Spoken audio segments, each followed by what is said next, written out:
नमस्ते दोस्तों, कैसे हैं आप सब। मैं हूं आपका दोस्त ईशान। आज की कहानी है उस अहंकार के टूटने की जिसने अर्जुन जैसे महान धनुर्धर को भी घेर लिया था और जिसने हमें राजा मोरध्वज की महान भक्ति से परिचित कराया। ये बात महाभारत का युद्ध समाप्त होने के बाद की है। युद्ध जीतने के बाद अर्जुन को यह भ्रम हो गया कि वह श्री कृष्ण के सर्वश्रेष्ठ भक्त हैं। अर्जुन सोचते थे, कन्हैया ने मेरा रथ चलाया, युद्ध के समय वे हर पल मेरे साथ रहे, इसका अर्थ है मैं ही भगवान का सर्वश्रेष्ठ भक्त हूं। अर्जुन यह भूल गए कि वे तो केवल भगवान के धर्म संस्थापन का एक माध्यम थे। अर्जुन के मन की बात जानकर भगवान श्री कृष्ण जी ने उनका अहंकार तोड़ने का निश्चय किया। एक दिन श्री कृष्ण जी अर्जुन को अपने साथ वन में ले गए। उन्होंने अर्जुन को साधु का वेश धारण करने के लिए कहा और स्वयं भी साधु का वेश धारण कर लिया। उन्होंने वन में एक सिंह पकड़ा और वे पास के ही एक राज्य में पहुंच गए। यह राज्य था भगवान श्री कृष्ण जी के परम भक्त राजा मोरध्वज का। राजा मोरध्वज दानवीर थे। उनके पास आने वाले प्रत्येक व्यक्ति का वे सम्मान करते थे। उनके द्वार पर जो भी आता था वह कभी खाली हाथ और बिना भोजन किए नहीं लौटता था। साधुओं के वेश में भगवान श्री कृष्ण और अर्जुन उस सिंह के साथ राजा के महल के द्वार पर पहुंचे। दो साधु एक सिंह के साथ आए हैं, यह जानकारी पाकर राजा मोरध्वज नंगे पांव दौड़ते हुए महल के द्वार पर आए। उन्होंने साधुओं के चरणों में नतमस्तक होकर उन्हें आतिथ्य स्वीकार करने के लिए प्रार्थना की। भगवान श्री कृष्ण ने राजा से कहा, राजन, हम भोजन स्वीकार करेंगे, परंतु हमारी एक शर्त है। राजा ने कहा, आप जो भी कहेंगे वह करने के लिए मैं तैयार हूं। श्री कृष्ण ने कहा, राजन, हम तो ब्राह्मण हैं, हमें कुछ भी खिला देना, परंतु यह सिंह नरभक्षी है। यदि तुम अपने एकमात्र बेटे को अपने हाथों से मारकर इस सिंह को खिलाओगे तो ही हम तुम्हारा आतिथ्य स्वीकार करेंगे। साधु की शर्त सुनकर राजा मोरध्वज अचंभित हो गए, पर राजा के लिए अपना आतिथ्य धर्म कर्तव्य सबसे श्रेष्ठ था। उन्होंने भगवान से कहा, प्रभु, मुझे यह शर्त स्वीकार है, केवल एक बार अपनी पत्नी से पूछ लेता हूं। राजा मोरध्वज रानी के महल में पहुंचे। राजा का मुख उतरा हुआ देखकर पतिव्रता रानी ने कारण पूछा। राजा ने अतिथि साधु की शर्त रानी को बताई। वह सुनकर रानी की आंखों से अश्रु बहने लगे, परंतु वह राजा से बोली, आपका वचन पूरा करने के लिए मैं अपने सैकड़ों पुत्र भी अर्पण कर सकती हूं। आप साधुओं को आदरपूर्वक महल में ले आइए।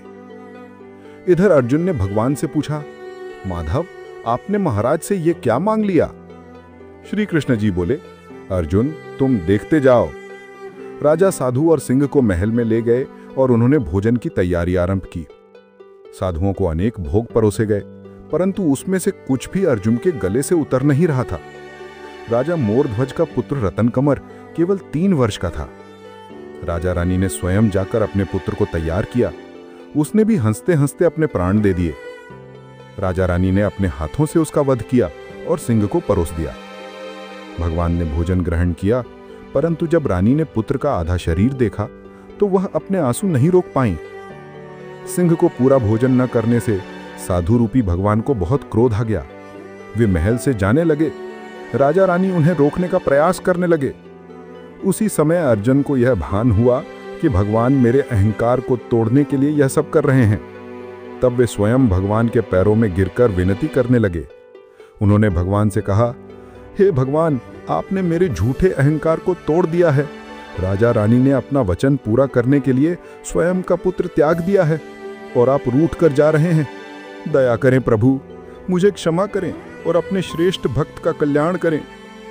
अर्जुन का अहंकार टूट गया है, यह जानकर भगवान श्री कृष्ण ने रानी से कहा, महारानी, आप अपने पुत्र को आवाज दें। रानी ने सोचा, पुत्र तो मर चुका है, अब आवाज देने से क्या होगा? परंतु साधुओं की आज्ञा मानकर उसने पुत्र रतनकवर को आवाज लगाई। कुछ ही क्षणों में रतनकवर हंसते हुए उनके सामने आ गया। राजा और रानी अपने पुत्र को देख अत्यंत आनंदित हो गए। राजा और रानी की भक्ति से प्रसन्न होकर भगवान ने उन्हें अपने मूल स्वरूप में दर्शन दिया। पूरे महल में भगवान श्री कृष्ण जी की जय जयकार गूंजने लगी। भगवान के दर्शन पाकर राजा मोरध्वज की आंखें भर गईं। भगवान ने दोनों को वरदान मांगने के लिए कहा।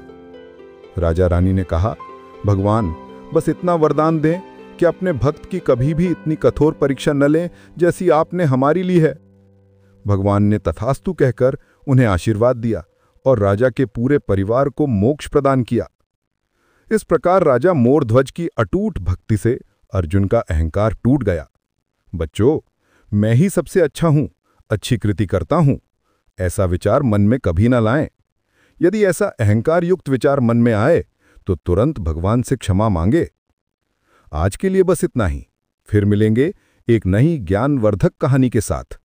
अगर आपको यह कहानी अच्छी लगी हो तो प्लीज़ वीडियो को लाइक करें और हमारे चैनल अस्तित्व की खोज को शेयर और सब्सक्राइब करना न भूलें। धन्यवाद।